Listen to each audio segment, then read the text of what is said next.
DJ style, born and raised in St Paul's, Bristol, been DJing for 30 plus years, originally a graffiti artist back in the day, and used to be involved with managing Ujima Radio, currently running a couple of nights and doing a weekly show on Ujima Radio, Code of the Streets. I do a show on BBC Bristol. As well as that, I set up a Facebook page which was we called it Bris-Story. The reason we called it Bris-Story is a take on the word of history. We just took away the his in front, put Bris, as some people like to refer to the city, and still had the story, and that kind of connected for me. And the idea behind it was really to just look at Bristol's history through pictures and images. The lockdown had a lot of people not being able to connect with each other due to social distance, or just being indoors, quarantine, and all the other things that stopped us really connecting. So the page was a way for people to interact, but reconnect relationships with people who've lost connections over the many years, way before COVID and stuff. So initially, it was an idea with a fellow friend of mine. Her name's Michelle. She currently lives in London. And we used to, back in the day, we all used to go to places like Freeze, used to go ice skating, Raquel's, Studios, all those spots in town, Man Aries on a Saturday hanging out. And there was pictures being posted from that era. I was tagged in a few of them, and I just said to her, wouldn't it be great just to set up a group of us who used to hang around with each other back in the day and share our pictures with each other, pretty much. Share our pictures, reconnect with friends that we no longer seen or know, and just see where everyone is, where they are in their life at the moment. So we were thinking about, maybe about 30-20 of us would join this group, and I think in the space of a week we got to 1,000 people. Other people were seeing pictures we were posting, they liked the concept and were adding their own stories to the page, and from that it just grew. I mean, I saw contribution from Marvin Rees. There was contributions from even Asher Craig, and just a lot of local people as well were just chipping in. Milo from Wild Bunch comment on photos. He gave us a permission to use an old photo on City Road when I think Daddy G used to live there over Carnival night. So that's how it grew out from there. And there's just so many stories to tell about Bristol and the connection that we have, even though we live in different areas. I grew up in St Paul's. People are contributing stories of life in Southmead, Barton Hill, Totterdown, Easton, Bedminster. And what's quite interesting, I think, is that some people are actually finding connections with one another that they didn't even realise. People have shared photographs from school, and people have said, oh, I was in that class, and somebody else would say the same thing, and then it turns out that these people were in the same school and didn't even realise over the years. So it's re-establishing relationships, but also tracing Bristol's history. I was looking from a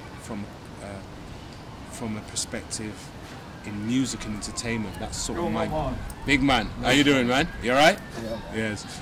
I was looking at it from a perspective from the club scene, the house parties, the warehouse parties from back in the day.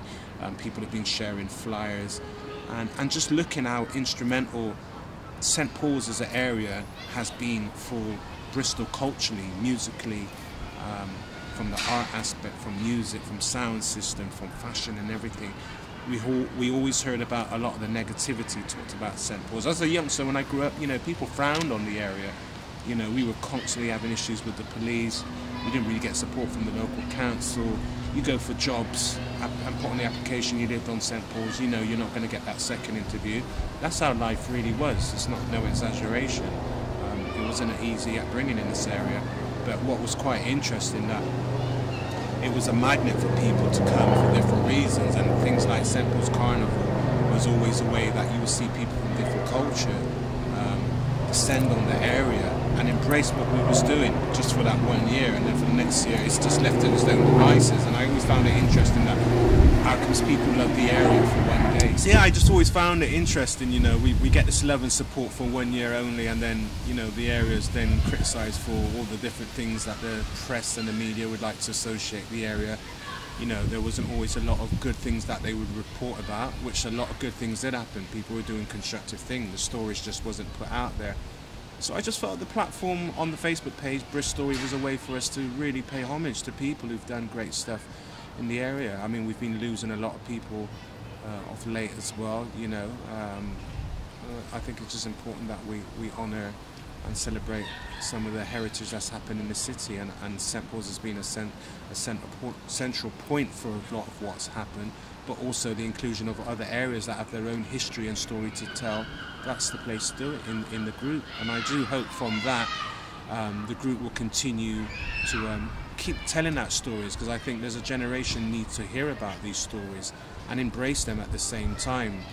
With that said, the group's up to about 1,700 people in there now at the moment, which is an amazing amount of numbers, and there's all types of stories being shared, from really wide, diverse stories, from, you know, people like sharing stories about their mamas in their 80s, what it was like growing up like in Barton Hill, those who were in the NHS, that experience, that some of the Windrush generations, the club scene in the 80s and the 70s, even some of the, you know, some of the uprisings that happened in St Paul's and Southmead and stuff. There's so much stories to be told, and I think the platform of that group has just been an ideal location to share those stories. And what I'd like to see come out of it is actually we build on some sort of ongoing, maybe sort of events, activities, maybe some exhibition of some sort where we can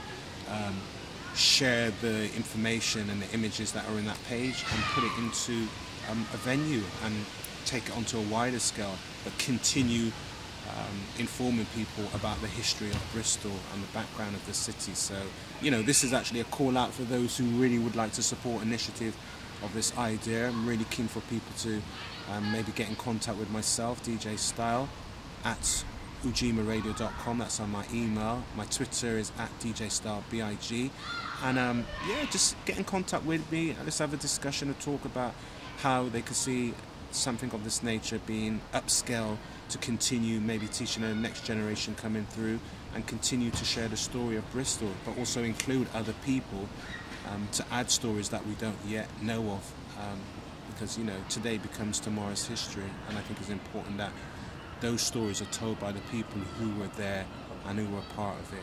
And that's what we're about, acknowledging the architects, the foundations, and those people are significant to the city of Bristol. They've got a story to tell. We don't always hear their voices, and I'd like to think this group can achieve that by telling their story. Bris-Story, Facebook.